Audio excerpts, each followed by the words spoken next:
ট্রাকের পিছনের দরজা খুলল। 3 জন ভারী শরীরের লোক নেমে এলো, হাতে লোহার রড আর ছুরি। খেলা শুরু হোক। সময় রাত 8:44। 3 জন লোক ছায়া ভেদ করে এগিয়ে এলো। একজনের হাতে ছুরি, আরেকজনের হাতে লোহার রড। তৃতীয় জন মোটা শিকল পাকিয়ে আঙুলে ঘোরাচ্ছে। রাহুল শান্ত, তার পায়ের আঙুলে অদৃশ্য চাপ, শ্বাসের গতি নিয়ন্ত্রিত, যেন এটা বহুবার করা কাজ। প্রথম লোকটা দৌড়ে এলো ছুরি নিয়ে। রাহুল পাশ কাটিয়ে তার কবজি চেপে ধরল। এক মোচড়ে ছুরিটা মাটিতে পড়ল, আর এক মুহূর্তে হাঁটু দিয়ে লোকটার পেট ভেঙে দিল। দ্বিতীয় জন রড ঘুরিয়ে মাথার দিকে আঘাত করল। রাহুল মাথা নিচু করে আঘাত এড়িয়ে তার কোমরে ঘুরে গিয়ে ঘাড়ের পিছনে আঘাত করল। এক মুহূর্তে লোকটা মাটিতে লুটিয়ে পড়ল। তৃতীয় জন শিকল ছুঁড়ে রাহুলকে জড়িয়ে ধরতে চাইল, কিন্তু রাহুল শিকলের এক প্রান্তে নিজের হাত টেনে নিয়ে তাকে ঘুরিয়ে মাটিতে আছাড় মারল। দূরে গলির ঝাঁক থেকে অর্পিতা লুকিয়ে দাঁড়িয়ে দেখছিল সবকিছু। তার চোখ বড় হয়ে আসছে, মুখে কেবল একটাই প্রশ্ন,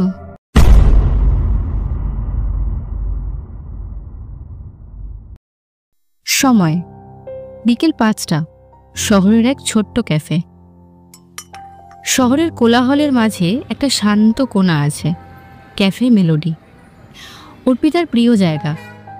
এখানে বসে কাজ করতে, বই পড়তে, আর মাঝে মাঝে জীবনের বাইরে কিছু স্বপ্নে ডুবে থাকতে ভালোবাসে সে। আজও ঠিক তেমনই এসেছে। ল্যাপটপ খুলে ডিজাইন করছিল। তখনই দরজার ঘন্টা টুং করে বাজে। ভেতরে কেউ ঢুকছে। সে ঢুকলো। কাঁধে ক্যামেরা, চোখে সানগ্লাস, আর ঠোঁটে এক ধরনের আত্মবিশ্বাসী হাসি। অর্পিতা না চাইলেও একবার তাকিয়ে নিল। মাফ করবেন, এখানে বসলে বিরক্ত হবেন না তো? সব টেবিল ভরা। আমার টেবিল ভাড়া দেওয়া লই, বসতে পারেন। Thank you. জানেন, মানুষ সাধারণত হ্যাঁ বলার সময় এত সিরিয়াস থাকে না। আমি সাধারণ মানুষ নই। প্রথম কথাতেই যেন এক ধরনের ঠোকাঠুকি শুরু হয়ে গেল। রাহুল কফি অর্ডার করলো, কিন্তু কফি আসার আগেই তার ক্যামেরা বের হলো। আপনি কি সবার সামনে ক্যামেরা বার করেন? না, শুধু যাদের চোখে গল্প দেখি তাদের সামনেই। আমার চোখে কি দেখলেন? এখনো জানি না, তবে জানার ইচ্ছা আছে। প্রথম দেখা থেকে রাহুল যেন অর্পিতার জীবনে এক নীরব আগ্রহ তৈরি করেছিল। প্রতিদিন না হলেও সপ্তাহে 2-3 দিন দেখা হয়ে যেত। কখনো ক্যাফেতে, কখনো রাস্তার ধারে চায়ের দোকানে, কখনো বা বইয়ের দোকানে। আপনি আবার ছাতা আনেননি? ছাতা থাকলে তো আপনার ছাতার নিচে আসার অজুহাত হারিয়ে ফেলতাম। আহা, কত চালাকি। এভাবে হাসি ঠাট্টার মাঝে সময় কেটে যাচ্ছিল। কিন্তু অর্পিতা খেয়াল করছিল রাহুল অনেক সময় হঠাৎ ফোন পেয়ে সিরিয়াস হয়ে যায়, দূরে গিয়ে কথা বলে, যেন কিছু লুকাচ্ছে। আপনার ফোনে এতবার প্রাইভেট নাম্বার থেকে কল আসে কেন? আরে ক্লায়েন্টদের কেউ কেউ নিজেদের নাম্বার শেয়ার করতে চায় না, পেশাদার ব্যাপার। আপনার পেশা ঠিক কি যেন বললেন? ভ্রমণ আর ফটোগ্রাফার? জি, আর সেটা নিয়ে খুব শীঘ্রই একটা প্রজেক্ট করব, আপনাকে দেখাবো। রাহুলের চোখের দিকে তাকালে অর্পিতার মনে হতো এ চোখ মিথ্যা বলে না, কিন্তু কিছু অদৃশ্য পর্দা যেন আছে যা সে খুলে দেখতে পারছে না। এক সন্ধ্যায় রাহুল অর্পিতাকে বাইকে করে বাড়ি পৌঁছে দিচ্ছিল। তখন হঠাৎ সে একটা গলি দিয়ে বাইক ঘুরিয়ে ফেলল, যেটা সাধারণত কেউ যায় না। এই রাস্তা দিয়ে যাচ্ছেন কেন? শর্টকাট। কিন্তু অর্পিতা দেখল গলির এক কোণে দাঁড়িয়ে আছে কয়েকজন অচেনা লোক। রাহুল বাইক ধীর করলো আর তাদের সাথে চোখে চোখ মিলিয়ে নীরব কিছু সংকেত দিল। অর্পিতা কিছু বলার আগেই আবার গতি বাড়িয়ে দিল বাইক। গলির সেই রাতের পরদিন অর্পিতা ঠিক করেছিল রাহুলকে কিছু জিজ্ঞাসা করবে না, যা হওয়ার হবে।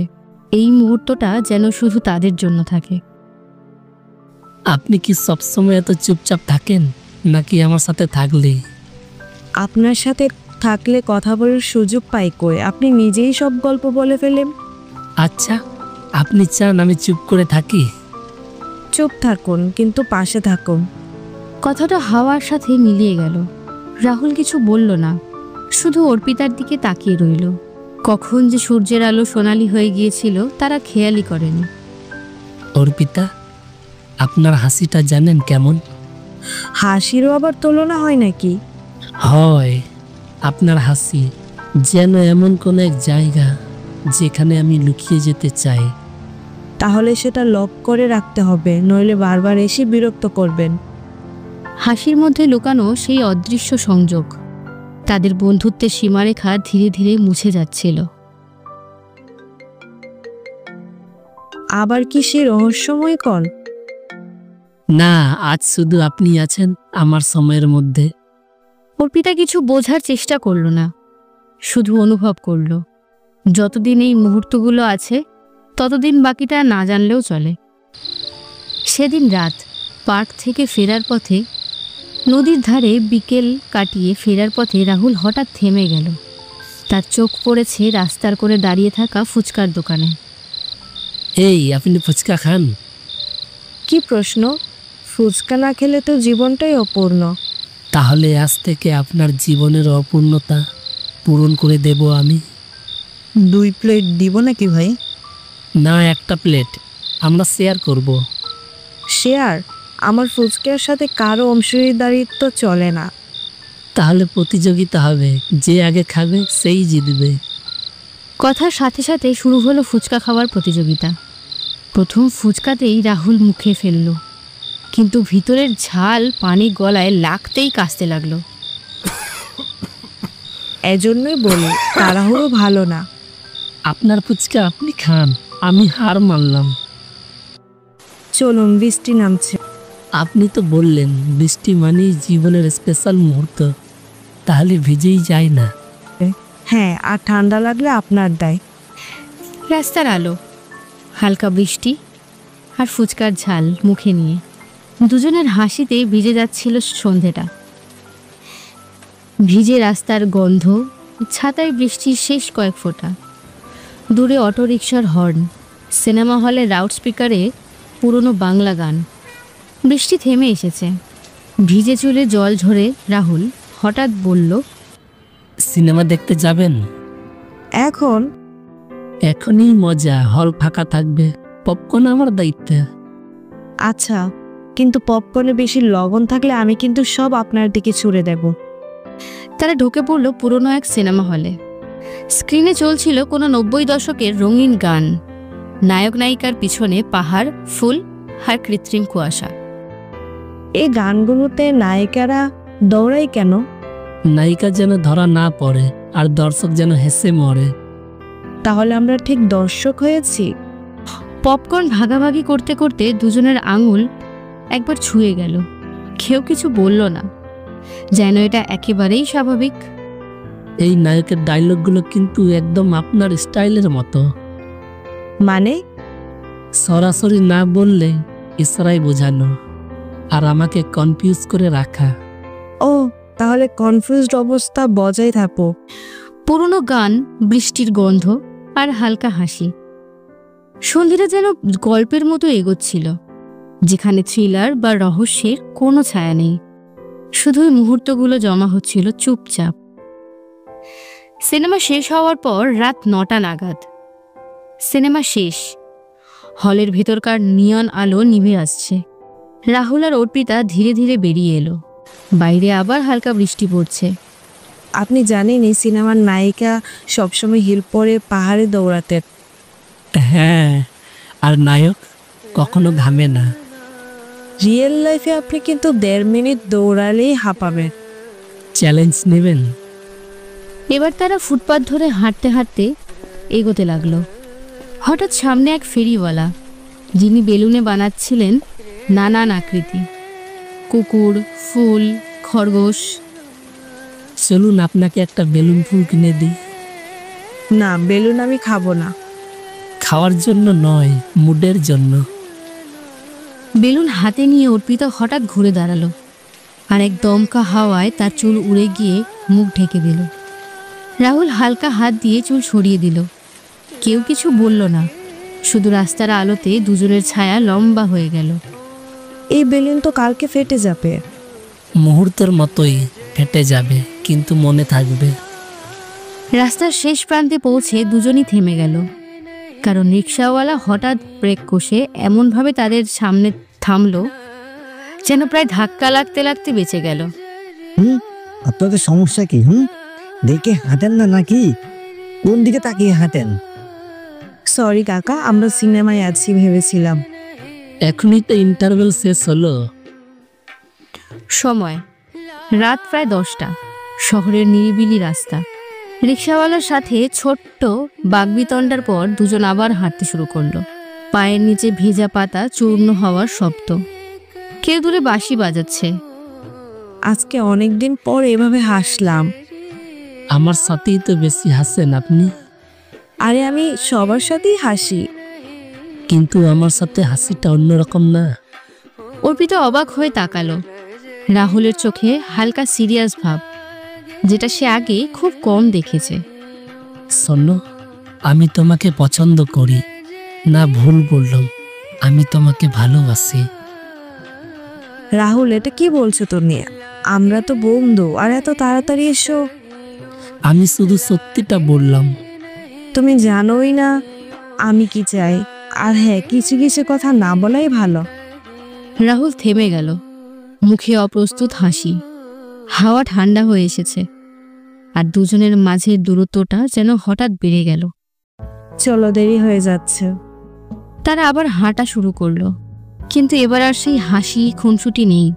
শুধু বৃষ্টি ভেজা রাস্তায় দুটো আলাদা ছায়া চলেছে পাশাপাশি। পায়ের শব্দ, বৃষ্টির ফোঁটা আর নীরবতা, যেন রাতটা দুজনের কথাগুলো গিলে ফেলেছে। তুমি কি সবসময় এমন সরাসরি কথা বলো? না, শুধু যেটা মনে হয় সেটাই বলি। তুমি হয়তো ভুল জায়গায় ভুল সময়ে বলেছ। ওরা যখন অর্পিতার বাসার কাছাকাছি গলিতে ঢুকলো, রাস্তার লাইটের অর্ধেকটাই নিভে গেছে।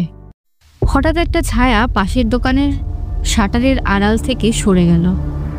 রাহুল এক মুহূর্তের জন্য থমকে দাঁড়ালো। তুমি দেখলে? কি? কেউ ছিল ওখানে। হয়তো রাস্তা পার হচ্ছিল।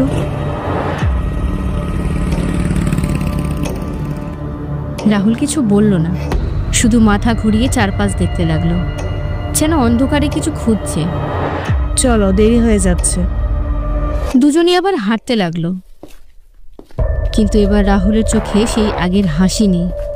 তার জায়গায় একটা সতর্কতা, আর দূরের অন্ধকারের দিকে অদ্ভুত মনোযোগ। বৃষ্টি থেমে গেছে, কিন্তু বাতাসে এখনো ভেজা গন্ধ। রাস্তার আলো ঝিমঝিম করছে, যেন কোনো কিছু লুকিয়ে রাখতে চাইছে। ঠিক আছে, কাল দেখা হবে। তুমি দরজা লাগিয়ে ঘুমিও, জানালা খোলা রেখো না। আরে বাবা, এত টেনশন কিসের? অর্পিতা ভেতর ঢুকে দরজা বন্ধ করলো। রাহুল ফুটপাতের দিকে হাঁটতে লাগলো, তার হাত পকেটে, কিন্তু আঙুল ফোনের বোতামে। হ্যাঁ, আমি নিশ্চিত কেউ আমাদের ফলো করছিল। না, অর্পিতা কিছু জানে না। হ্যাঁ, আমি দেখেছি, কালো জ্যাকেট, ডান হাতে কাটা দাগ। তুমি সতর্ক থেকো, তারা খুব কাছে আছে। রাহুল ফোন কেটে দিল। এক মুহূর্ত দাঁড়িয়ে পিছনে তাকালো। গলির অন্ধকারে যেন কারো সিগারেটের আগুন জ্বলে নিভে গেল। সিগারেটের শেষ লালচে আভা নিভে গেল। তারপরও অন্ধকারে হালকা এক নড়াচড়া। রাহুল ধীরে ধীরে হাত পকেটে রেখে হাঁটা শুরু করলো। শুনতে চেষ্টা করলো পিছনের পদশব্দ। তুমি কে? হঠাৎ পাশের অলি থেকে এক কালো ছায়া বেরিয়ে এলো। মুখ ঢাকা হুডি, হাতে কিছু চকচক করছে। রাহুল এক মুহূর্ত দেরি করল না, দৌড়ে বেরিয়ে গেল মেন রোডের দিকে।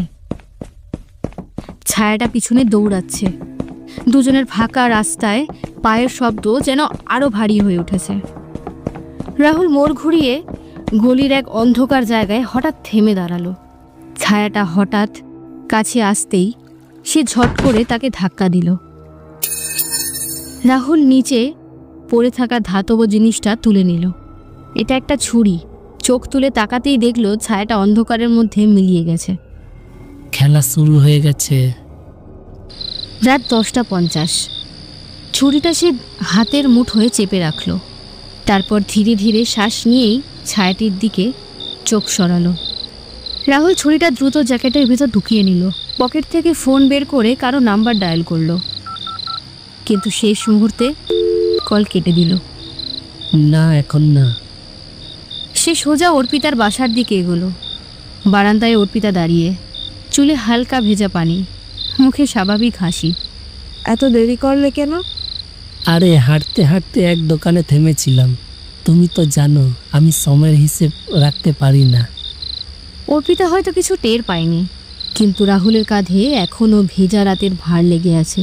সে হঠাৎ দেখল অর্পিতার জানালার পাশের দেওয়ালে একটা অদ্ভুত চিহ্ন আঁকা, যেটা সে আজকের ছায়াটির হাতে কাটা দাগের কাছাকাছি দেখেছিল। তুমি কি জানো এখানে এই দাগ কবে থেকে? না তো, হয়তো অনেক আগে। রাহুল জানে এটা আগের কোনো দাগ নয়, এটা এক ধরনের সিগন্যাল, যার মানে ছায়াটা ঠিক এখানেই ছিল। পরের দিন ভোর 5:45, চোখের সামনে বারবার ভেসে উঠছে সেই দেওয়ালের দাগ, সোজা উল্টানো ভি আকৃতি, আর মাঝখানে 3টে ছোট খোঁচা। রাহুল ডেস্কের ড্রয়ার খুলে পুরনো একটা ডায়েরি বের করলো। পাতাগুলো উল্টাতে উল্টাতে থেমে গেল। একটা পুরনো কেস ফাইলের ছবিতে ঠিক একই চিহ্ন, 5 বছর আগের অপারেশন শীতল ছায়া, যেখানে রাহুল আন্ডার কভার ছিল, এবং এক ভয়ঙ্কর অস্ত্র ব্যবসায়ী ডানহাতি লোক, যাকে সে ভেবেছিল মৃত। তুমি বেঁচে আছো? রাহুল ফোন তুলতেই অপর প্রান্তে কেবল শ্বাস নেওয়ার শব্দ, তারপর এক ঠান্ডা কণ্ঠ। তোমার মেয়েটার চুলে এখনো বৃষ্টির গন্ধ আছে, সাবধানে থেকো রাহুল। লাইন কেটে গেল। রাহুলের চোখে এখন আর ঘুম নেই, শুধু সেই পুরনো ছায়ার ফিরে আসার শীতলতা। দুপুর 1:20, লোকেশন নিউ মার্কেট এলাকা। অর্পিতা ভেবেছিল আজ রাহুল শুধু কেনাকাটার সঙ্গে, কিন্তু রাহুলের চোখ সবসময় ভিড়ের ভিতর কিছু খুঁজছিল। এই শার্টটা তোমার উপর দারুণ মানাবে, ট্রাই করে দেখতে? পরে দেখবো, আগে তোমারটা কিনে ফেলো। অর্পিতা দোকানের ভেতরে ঢুকে কাপড় দেখতে লাগলো। রাহুল দাঁড়িয়ে রইল, হাত দুইটা পকেটে, চোখ চারদিকে ঘুরছে। হঠাৎ তার নজর পড়ল রাস্তার উপরে দাঁড়িয়ে থাকা এক লম্বা লোক, কালো সানগ্লাস আর আঙুলে জ্বলা নিভা সিগারেট। লোকটা সরাসরি তাকিয়ে আছে রাহুলের দিকে, কিন্তু ঠোঁটে এক অদ্ভুত হাসি। দিবা লোকে সাহস বেড়েছে। লোকটা ধীরে ধীরে মাথা ঝুঁকালো, যেন পুরনো বন্ধুর মতো অভিবাদন জানাচ্ছে। তারপর সিগারেট মাটিতে ফেলে চাপা দিয়ে ভিড়ের মাঝে মিলিয়ে গেল। রাহুল দৌড়াতে চাইল, কিন্তু থেমে গেল। অর্পিতা তখনই দোকান থেকে বের হচ্ছে। কি হলো, কারো দিকে তাকিয়েছিলে নাকি? না, কিছু না, চলো লাঞ্চ করি। কিছু না, শুধুই মৃত্যুর হাতছানি, যেটা আজ প্রথমবার সূর্যের আলোয় দেখা দিল। সেদিন সন্ধ্যা 7:45। অর্পিতাকে বাড়ি পৌঁছে দেওয়ার পর রাহুল কোনো কথা না বলে বাইক ঘুরিয়ে নিল। মোবাইল স্ক্রিনে জ্বলছে এক পুরনো কন্ট্যাক্ট, আর কে 5 বছর ধরে যেটা ডেট ছিল। লোকটাকে সেটা জানতে হবে আজই। বাইক থামলো এক পুরনো গোদামের সামনে। ভাঙা টিনের ছাদ, ভিতরে অদ্ভুত নীরবতা। রাহুল ধীরে ধীরে ঢুকলো, হাতে ছোট্ট টর্চ। হঠাৎ পাশের দেয়ালে আলো পড়তেই দেখা গেল কালো স্প্রে পেইন্টে আঁকা সেই একই উল্টানো ভি চিহ্ন। তার চিহ্নে লেখা, তুমি এবার একা। রাহুল বুঝল এটা শুধু তাকে ভয় দেখানোর খেলা নয়, এটা কেউ চালাচ্ছে খুব কাছ থেকে। ঠিক তখনই মেসেজ এলো অর্পিতার। তুমি কোথায়, সারাদিন ফোন ধরছো না?